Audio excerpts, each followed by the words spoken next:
السلام عليكم ورحمة الله وبركاته. الحمد لله رب العالمين.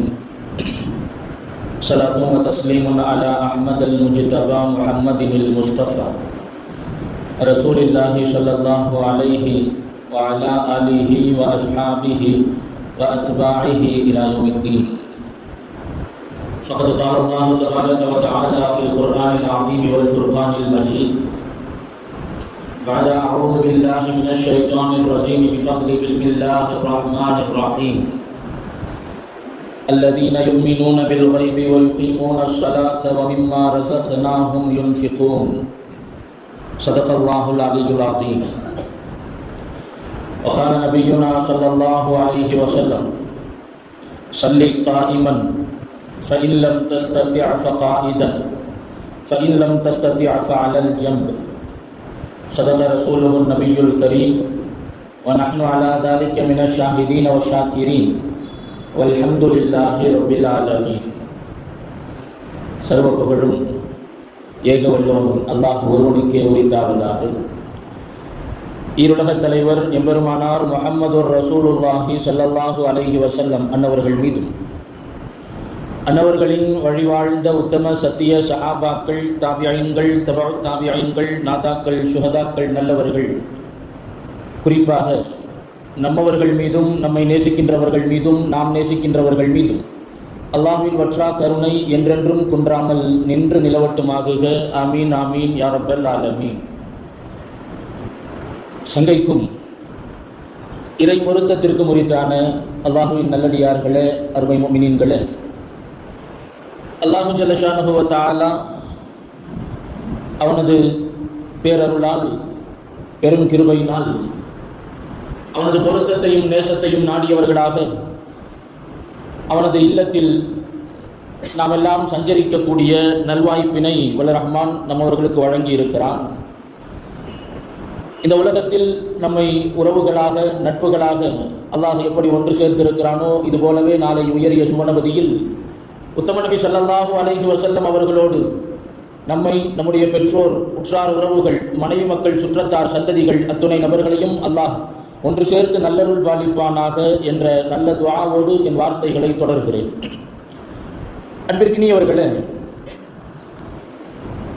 அல்லாஹு ஜல்ல ஷானஹு வ தஆலா அல் குர்ஆனில் முத்தகீன்களை பற்றி அல்லாஹ் பேசுகிறான், முஃமின்களை பற்றி அல்லாஹ் பேசுகிறான். அவர்களுடைய தன்மைகளை சொல்லுகிற போது முஃமின்கள், முத்தகீன்கள், இறையச்சமுடையவர்கள் எப்படிப்பட்டவர்கள் என்றால், அல்லதீன யுமினூன பில் கைபி, மறைவானவற்றை அவர்கள் ஈமான் கொள்வார்கள், உறுதியாக நம்புவார்கள். வ யுகீமூன ஸலாஹ், தொழுகையை அவர்கள் நிலைநாட்டுவார்கள். வ மிம்மா ரஸக்னாஹும் யுன்ஃபிகூன், நாம் அவர்களுக்கு வழங்கிய செல்வத்தில் அவர்கள் அல்லாஹ்விற்கு பொருத்தமான வழியில் செலவு செய்வார்கள், ஜகாத்தை நிறைவேற்றுவார்கள், சதகா தான தர்மங்களை செய்வார்கள் என்று அல்லாஹ் சொல்லுகிறான். இந்த வசனத்தில் இஸ்லாத்தின் கடமைகளில் முக்கிய கடமைகளை குறித்து அல்லாஹ் பேசுகிறான். தொழுகையை நிலைநாட்டுவதும் ஜகாத்தை கொடுப்பதும். இஸ்லாத்தினுடைய கடமைகளில் முதன்மையானது தொழுகை, நமக்கு தெரியும். அந்த தொழுகையை குறித்து அல்லாஹ் தஆலா சொல்லுகிற போது முஃமின்கள் என்றால் தொழுவார்கள் என்று சொல்லவில்லை. முத்தகீன்கள், இறையச்சமுடையவர்கள் என்றால் அவர்கள் தொழுவார்கள் என்று சொல்லாமல் தொழுகையை நிலைநாட்டுவார்கள் என்று அல்லாஹ் சொல்லுகிறார். யுகீமூன ஸலாஹ், தொழுகையை நிலைநாட்டுவார்கள். குர்ஆன் விரிவுரையாளர்கள் இந்த வசனத்திற்கான விளக்கத்தை நமக்கு அறிய தருகிறார்கள். அல்லாஹ் தஆலா தொழுவார்கள் என்று சொல்லாமல் தொழுகையை நிலைநாட்டுவார்கள் என்று சொன்னதற்கு காரணம், தொழுகையை நிலைநாட்டுவது என்றால் அதனுடைய முறைகள், ஒழுங்குமுறைகள், ஒழுக்கங்கள் அனைத்தையும் பேணி அந்த தொழுகையை நிறைவேற்றுவதற்குத்தான் யுகீமூன ஸலாஹ், தொழுகையை நிலைநாட்டுவார்கள் என்ற வார்த்தையில் அல்லாஹ் நமக்கு அதை அறிய தருகிறான் என்று சொல்லுகிறார்கள். தொழுகை என்பது அதன் முறைப்படி பேணுதலோடு நிறைவேற்றப்பட வேண்டிய ஒரு அமல் என்பதில் நமக்கு மாற்று கருத்து இருக்க முடியாது. தொழுகையில் மிகுந்த பேணுதலோடும் இறையச்சத்தோடும் அந்த தொழுகையை நாம் நிறைவேற்ற வேண்டும், முறையோடு நாம் நிறைவேற்ற வேண்டும். இன்று தொழுகையாளிகள் நம்மில் 3 வகையினராக 3 விதத்திலே நாம் தொழுகையாளிகளை பார்க்க முடியும். ஒன்று, நின்று தொழக்கூடியவர்கள், நிலை நின்று தொழக்கூடியவர்கள். தொழுகையில் நிலை நிறுத்தல் என்பது மிக மிக பிரதானமான மிக முக்கியமான ஒரு அமல். நிலை நிறுத்தல், கியாம் என்று சொல்லுவார்கள். நின்று தொழக்கூடியவர்கள் ஒரு வகையினர். நம்மில் மற்றொரு தரப்பினர் கீழே தரையில் அமர்ந்து தொழக்கூடியவர்களும் இருக்கிறார்கள். அத்தஹியாத்தினுடைய இருப்பிலே அமர்ந்து தொழக்கூடியவர்கள். மூன்றாவது, தங்கடத்தின் பேரில் நாற்காலியில் இருக்கைகளிலே அமர்ந்து தொழக்கூடியவர்கள். இப்படி 3 விதமாக நம்மில் தொழுகையாளிகளை நாம் வகை பிரிக்க முடியும். நம்மில் இந்த 3 வகையினரும் உண்டு. நின்று தொழுதல், தொழுகையிலே நிலை நிற்குதல் என்பது மிக மிக முக்கியமான ஒன்று. ரசூலுல்லாஹி ஸல்லல்லாஹு அலைஹி வஸல்லம் அவர்கள் ஒரு நாள் இரவிலே நீண்ட நேரம் நின்று வணங்கினார்கள், நீண்ட நேரம் தொழுதார்கள். ஹத்தா தவர்ரத் கதமாகும், நபி அவர்களினுடைய பாதங்கள் எல்லாம் விம்மி போய்விட்டது, வீங்கக்கூடிய அளவிற்கு நபி அவர்கள் நீண்ட நேரம் நின்று தொழுதார்கள். ஆயிஷா ரலியல்லாஹு அன்ஹா அவர்கள் கேட்டார்கள், யா ரசூலல்லாஹ், நீங்கள் இவ்வளவு சிரமம் எடுத்துத்தான் தொழ வேண்டுமா? அல்லாஹ் ரப்பல் ஆலமீன் உங்களுடைய பாவங்களை எல்லாம் மன்னித்திருக்கிறான். முன் செய்த முன் பின் பாவங்கள் அனைத்தையும் மன்னிப்பதாக அல்லாஹ் வாக்குறுதி கொடுத்திருக்கிறான். அப்படி இருந்தும் நீங்கள் இவ்வளவு சிரமத்தோடு நீங்கள் தொழத்தான் வேண்டுமா என்று கேட்டபோது நபி அவர்கள் சொன்னார்கள், அஃபலா அகூன அப்தன் ஷகூரா, நான் அல்லாஹ்விற்கு நன்றி செலுத்தக்கூடிய அடியானாக இருக்க வேண்டாமா என்று கேட்டார்கள். தொழுகையிலே நிலை நிறுத்தல், அதன் மூலமாக அல்லாஹ்விற்கு நாம் நம்முடைய நன்றியை சமர்ப்பணம் செய்கிறோம், அல்லாஹ்விற்கு நாம் ஷுக்ர் செய்கிறோம் என்பதை நாம் புரிய முடிகிறது. தொழுகையிலே நிலை நிறுத்துதல் என்பது மிக மிக முக்கியமான ஒன்று. அமர்ந்து தொழுகிற முறை எப்படி நடைமுறையிலே வந்தது? இம்ரான் இப்னு ஹுசைன் ரலியல்லாஹு அன்ஹு என்ற ஒரு சஹாபி, இம்ரான் இப்னு ஹுசைன் ரலியல்லாஹு அன்ஹு, அவங்க சொல்றாங்க, எனக்கு மூல நோய் பிரச்சனை எனக்கு இருந்தது, பைல்ஸ் ப்ராப்ளம். எனக்கு அந்த பிரச்சனை இருந்துச்சு, என்னால நின்று தொழ முடியாத நிலை. நபி ஸல்லல்லாஹு அலைஹி வஸல்லம் அவங்கள்ட்ட இம்ரான் இப்னு ஹுசைன் ரலியல்லாஹு அன்ஹு அவர்கள் தான் கேட்கிறார்கள், என்னுடைய நிலை இப்படி இருக்குது, நான் என்ன செய்வது, எப்படி தொழுவது? ரசூலுல்லாஹி ஸல்லல்லாஹு அலைஹி வஸல்லம் அவங்க சொன்னாங்க, ஸல்லி காயிமன், ஒன்று நீங்கள் நின்று தொழுங்கள், நீங்கள் நின்று தொழுங்கள். ஃபைன் லம் தஸ்தத்தி, உங்களால் நின்று தொழ முடியவில்லையானால் ஃபகாயிதன், அமர்ந்த நிலையில் நீங்கள் தொழுங்கள், அமர்ந்த நிலையில் தொழுங்கள். அப்படி அமர்ந்தும் தொழ முடியவில்லையானால், உட்கார்ந்து கூட தொழ முடியல, ஃபைன் லம் தஸ்தத்தி, உட்கார்ந்து கூட தொழ முடியலன்னா ஃபஅலா ஜன்ப், படுத்த நிலையில் நீங்கள் அல்லாஹ்வை தொழுங்கள் என்று சொன்னார்கள். இம்ரான் இப்னு ஹுசைன் ரலியல்லாஹு அன்ஹு அவர்களுக்கு நபி அவர்கள் கொடுத்த அனுமதி தான் இது, ஒட்டுமொத்தமாக எல்லோருக்குமான அனுமதி. யாருக்கெல்லாம் நின்று தொழ முடியவில்லையோ அவர்கள் அமர்ந்த நிலையில் உட்கார்ந்த நிலையில் தொழுது கொள்ளலாம். ஆனால் இது விஷயத்திலே நாம் கொஞ்சம் கூடுதல் கவனம் எடுக்க வேண்டிய அவசியமும் கட்டாயமும் நமக்கு இருக்கிறது. உட்கார்ந்து தொழுவது என்றால் நாம் இன்றைக்கு பரவலாக பார்க்கிற போது நம்முடைய புரிதல், உட்கார்ந்து தொழுவது என்றாலே நாற்காலியில் அமர்ந்து தொழுவது என்கிற புரிதல் நம்மில் அதிகமானவர்களிடத்தில் இருப்பது போலத்தான் சூழல் அமைந்திருக்கிறது. உட்கார்ந்து தொழுவது என்றாலே நாற்காலியில உட்கார்ந்து தொழுவது, அப்படி அல்ல, அப்படி அல்ல.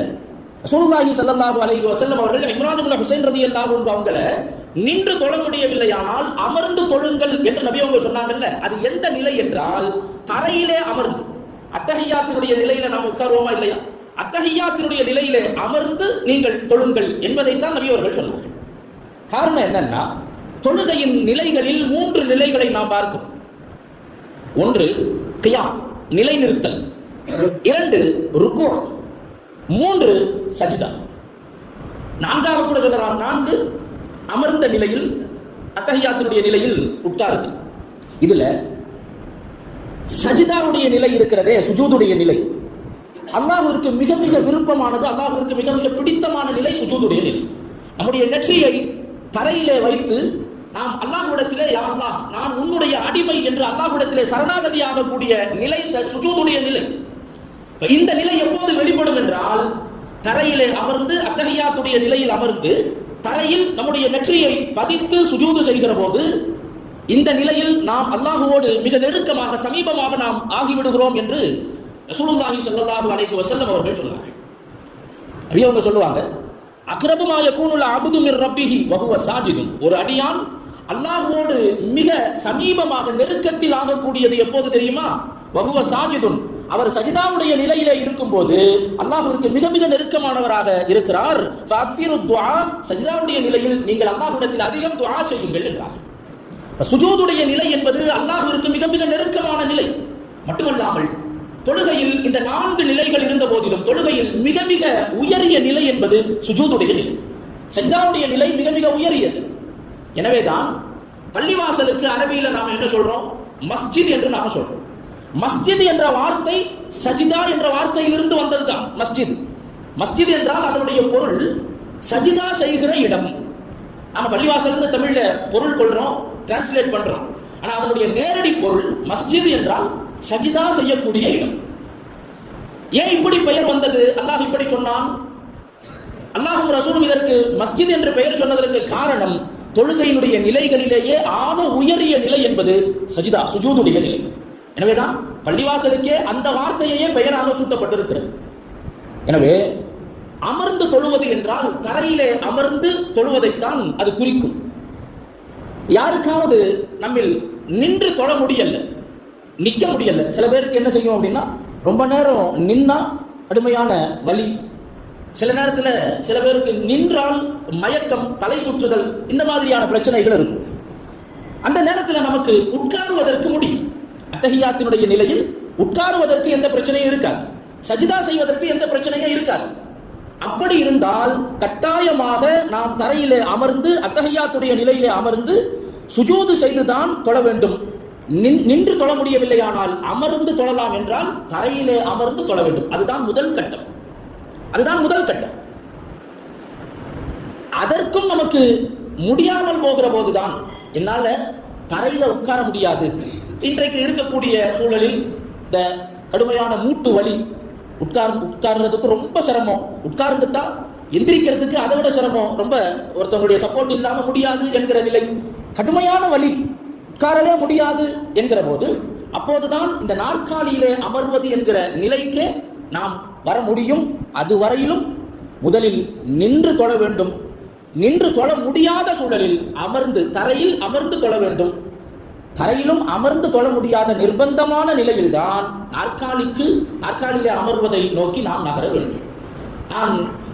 ஏற்கனவே நான் சொல்லி இருக்கிறேன், பொதுவாக மார்க்கத்திலே தரப்படுகிற சலுகைகள் என்பது அவசர காலத்தில் பயன்படுத்த வேண்டியவையே தவிர அவ்வப்போது பயன்படுத்துவதற்காக வேண்டி அல்ல.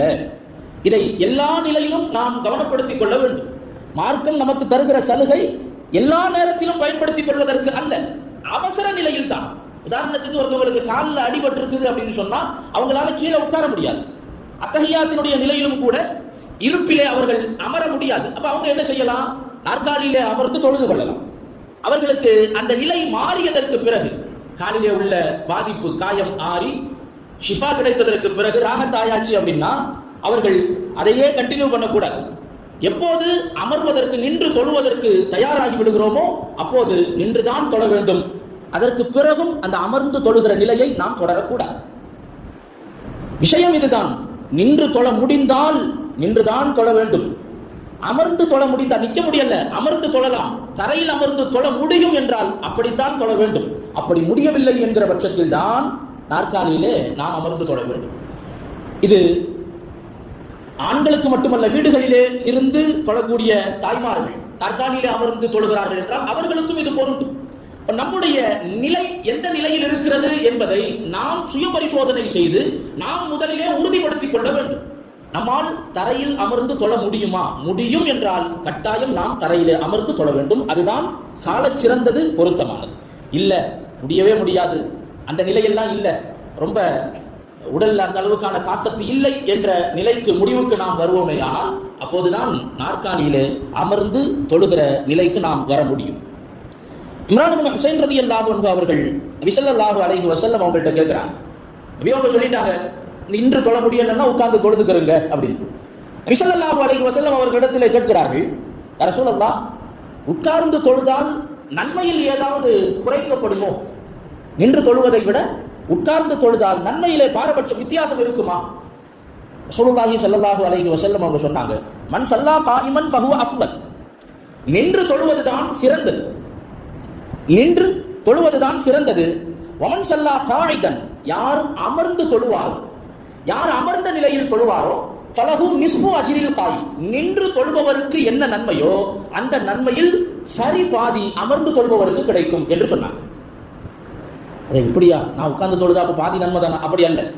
நின்று அமர்ந்து தொழுதால் நின்று தொழுபவருக்கு என்ன நன்மையோ அதில் சரி பாதி அமர்ந்து தொழுபவருக்கு என்றால், மார்க்கத்திலே ஒரு சட்டம் உண்டு. நஃபிலான தொழுகைகளை நின்று தொழுவதற்கு சக்தி இருந்தாலும் கூட அமர்ந்து தொழுது கொள்ளலாம். நஃபிலான தொழுகைகள் நின்று தொழ முடிந்தாலும் அமர்ந்து தொழுவதற்கு மார்க்கத்திலே அனுமதி உண்டு, சலுகை உண்டு. எந்த விதமான தங்கடமும் இல்லாமல், உடம்புல எந்த பாதிப்பும் இல்லை. ஆனாலும் நஃபில் தொழுகையை அமர்ந்து தொழலாமா? தொழலாம். ஆனால் நின்று தொழுதால் என்ன நன்மையோ அதில் சரி பாதிதான் அமர்ந்து தொழுபவருக்கு கிடைக்கும். அதை குறித்து நபி ஸல்லல்லாஹு அலைஹி வஸல்லம் அவங்க சொல்றாங்க. மாறாக நின்று தொழ முடியல, உடலிலே அதற்கான தாக்கத்து இல்லை, தங்கடம் இருக்கிறது, தக்க காரணத்தோடு நாம் அமர்ந்து தொழுகிறோம் என்றால் அதில் நின்று தொழுபவருக்கு கூடுதலான நன்மை, நமக்கு குறைவான நன்மை என்று அல்ல. எல்லோருக்கும் எப்படி நன்மையோ தொழுவதற்கான நன்மை அது எல்லோருக்கும் பொதுவானது. தங்கடம் இருந்தால் இதை நாம் கவனப்படுத்திக் கொள்ள வேண்டிய அவசியம் நமக்கு இருக்கிறது. அதே போல நாற்காலியிலே அமர்ந்து தொழுகிற போது, தரையில் அமர்ந்து தொழுதோம் அப்படின்னு சொன்னா, ருக்குவுக்கு போகிற போது நாம மூட்டுல 2 கையை வச்சு கொஞ்சம் தலையை பிடரியோடு சேர்த்து கொஞ்சம் தலையை சாய்த்தால் அது ருக்குவுடைய நிலையாக ஆகிவிடுகிறது. நேரடியாக சஜிதாவுக்கு போயிடலாம். தலையை நெற்றியை தரையிலே வைத்து சஜிதா எப்படி செய்வோமோ அந்த மாதிரியே செஞ்சுக்கிறோம். ஆனால் நாற்காலியிலே அமர்ந்து தொழுகிற போது நாம தக்பீர் கட்டி இருக்கிற நிலையில ருக்குவுக்கு போகும்போது என்ன செய்வோம்? கையை எடுத்து முட்டுக்கால 2 முட்டுக்காலையும் வச்சு தலையை கொஞ்சம் பிடரியோடு சேர்த்து கொஞ்சம் சாய்ப்போம். தலையை கொஞ்சம் தாழ்த்தினால் அது ருக்குவுடைய நிலை.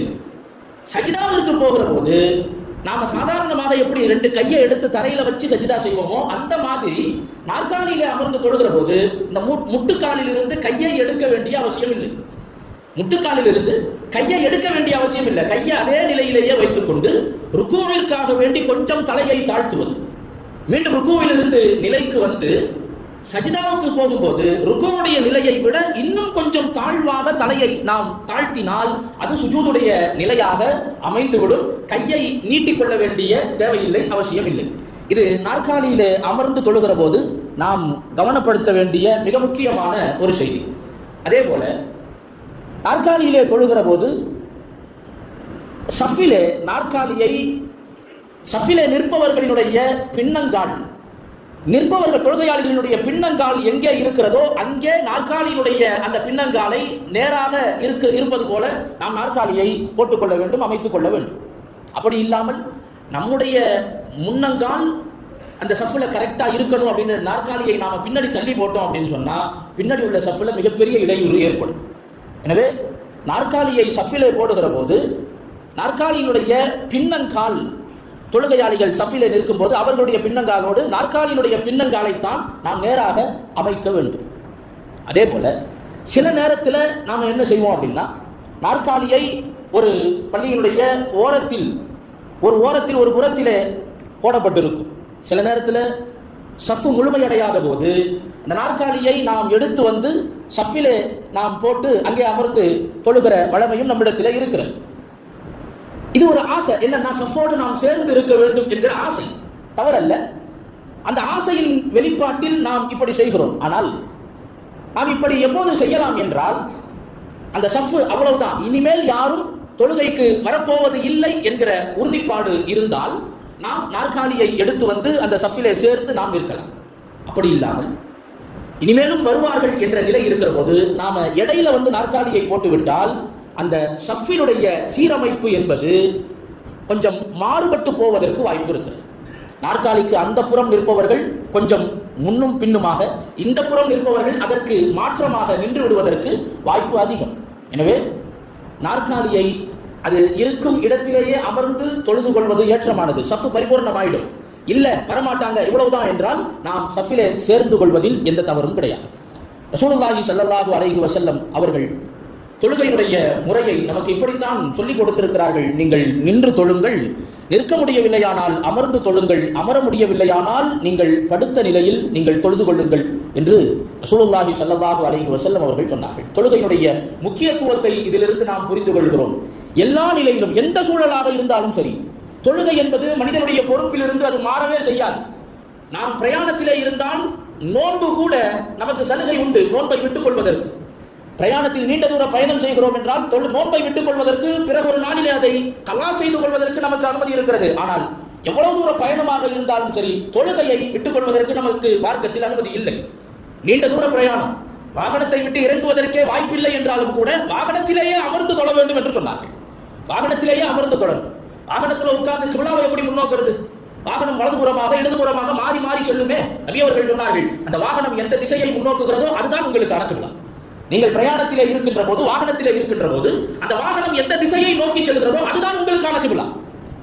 தொழுகை அவ்வளவு மார்க்கத்தில் மிக மிக முக்கியமானது. எனவேதான் அல்லாஹ் சொல்லுகிறான், முத்தகீன்கள் முஃமின்கள் எப்படிப்பட்டவர்கள் என்றால், அவர்கள் யுகீமூன ஸலாத்த, தொழுகையை நிலைநாட்டுவார்கள் என்றால் பேணுதலோடு தொழுவார்கள். மிகுந்த பேணுதலோடு அதனுடைய ஒழுங்குமுறைகள், ஆதாபுகள் அனைத்தையும் பேணி அவர்கள் அந்த தொழுகையை நிறைவேற்றுவார்கள். இது முஃமின்களினுடைய பிரதானமான தன்மை என்று அல்லாஹ் சொல்லுகிறான். வல்ல ரஹ்மான் அல்லாஹு தஆலா அப்படிப்பட்ட முஃமின்களினுடைய உயரிய பண்புகளை அல்லாஹ் ரப்பல் ஆலமீன் நம்முடைய உள்ளங்களில் அல்லாஹ் நிறைத்தருள் புரிவானாக. அந்த தொழுகையை உரிய முறையில் இமாம் ஜமாஅத்தோடு பேணுதலோடு தொழுது அல்லாஹ்வுடைய நேசத்தையும் நெருக்கத்தையும் பெற்றுக்கொள்ளக்கூடிய நர்பாக்கியசாலிகளாக அல்லாஹ் நம் அனைவரையும் ஆக்கி அருள் புரிவானாக. பிஹக்கி சய்யிதினா முஹம்மதின் ஸல்லல்லாஹு அலைஹி வஸல்லம் வ ஆகிரு தஅவானா அனில் ஹம்துலில்லாஹி ரப்பில் ஆலமீன்.